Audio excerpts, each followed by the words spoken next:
សំនួរពីបងប្អូនមហាជនចង់សួរ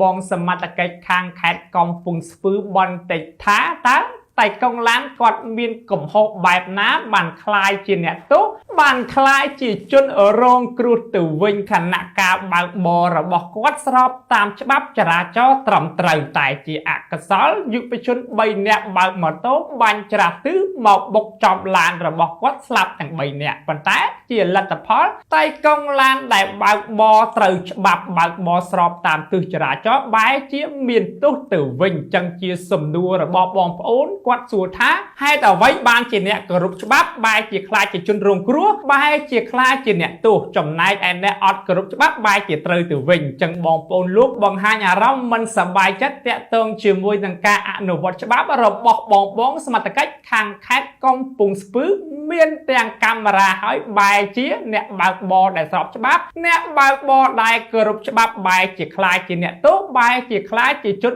រងគ្រោះទៅវិញអញ្ចឹងយើងនឹងរងចាំការបកស្រាយពីខាងជំនាញខាងខេត្តកំពង់ស្ពឺថាគាត់បកស្រាយយ៉ាងណាតាក់ទងនឹងគ្រោះថ្នាក់ចរាចរណ៍មួយករណីនេះឧបត្ថម្ភដោយ Lady Lara SD